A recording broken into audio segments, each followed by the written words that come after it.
Hi, Josh Greenberg here from the Red Hot Ticket, and I'm in ABC Studios, joined by the executive producer of At the Movies, David Plummer. How you doing? I'm good. How are you? All right, I'm doing great. Well, you're a pretty lofty position here, I must say. So, what does it take to be the executive producer of a show like this?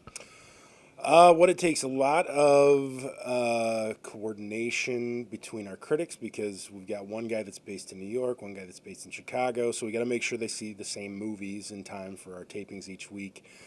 They have to be pretty organized just in terms of, I mean, we're a small production relatively, so, we got a lot of stuff to do in terms of commercials, making sure we've got the commercials in every week, which are the most, basically the most important thing because that's what pays the bills. And really, it goes along with coordination again in terms of just making sure the show gets all the movies that we have to get in time for a taping each week. So it doesn't sound like a lot, but it is. So Yeah, so exactly what kind of responsibilities fall under your watch then? for me, it's deciding each week what movies we're going to cover. Obviously we'll cover the wide releases. Anything that's a major release. We're not going to skip Avatar. We have to have that on the show. A lot of it is trying to decide on a rundown each week in what movies are going to be included, specifically like the smaller independent films. One thing we don't like to do is we don't want to include a movie on the show that's a small movie that neither of our guys like, because that's pointless. But what we do like to do is we like to take that little movie that no one has seen yet, and it's something we can get behind, and help that movie sort of get an audience and maybe even affect their release, and they might get a bigger release based on something that one of our guys has said. So from a week-to-week basis, it's basically, figuring out what movies we're going to cover for our audience. So, yeah. And you said before that it doesn't sound like you do like you have a whole lot of responsibility, but at the same time, it's only three people working on the show. How does three people manage a show that's syndicated in so many different areas and so many different things that you have to cover on a 30-minute show? Well, I mean, we've got a great staff. I mean, essentially, yeah, it's myself and two other people right now, and there are two other people that are on the show. Annie Porter and Sarah Martin are really, really good at what they do. I couldn't do my job. Michael and Tony couldn't do their jobs if we didn't have people that were really looking out for all of us and for the best interests of the show. And that's where they come in. We have a small staff, but we're mighty.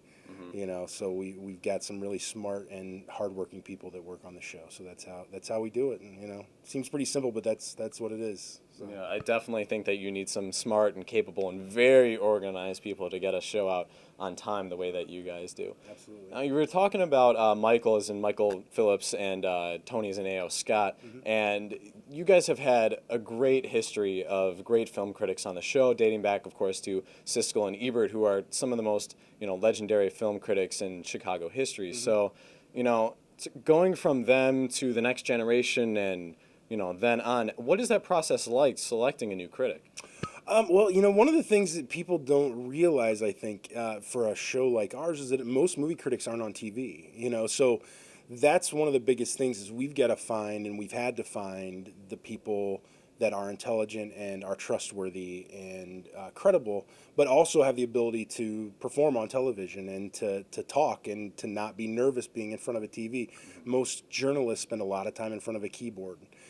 So that's one of the biggest challenges, and we've been very, very lucky. I mean, especially now with Michael and Tony. I mean, both of these guys are really smart, really credible, and so we lucked out with these two. I mean, they're both really good, but it is hard. It's there are less and less film critics now than there have ever been. I mean, every week you hear about new film critics being laid off.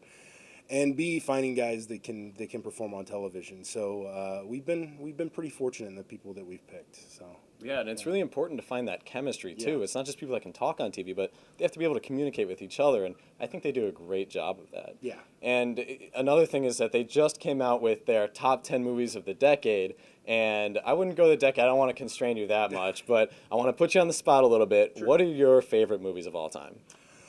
Boy, of all time, I love, and this is a movie that, it touched me in some way that has just always been a favorite. But Almost Famous is one of those movies for me, the Cameron Crowe movie. Just really, I don't know. It was something about the young kid played by Patrick Fugit, sort of in this world of people that are much older than him and sort of out of his league, and that just really spoke to me in some way. That's one of the movies I love. Another movie, one of my favorites, I love Heat, the Michael Mann film. Also love Seven, that Brad Pitt movie. That's just another one of those movies that I can watch every time it's on TV. I can watch it. And the softer side of me probably says something like Love Actually, Really? which is a I I know. would not have expected I know. That's rough, and I generally only tell my wife secrets like that, but I'll spill for you guys here. So, All right. Well, yeah. I'm great that you were able to spill some information for us. It was great having you. Thank you. No problem. Thank you for having me. Yep, and hopefully we'll get to see you soon again. All right. All right.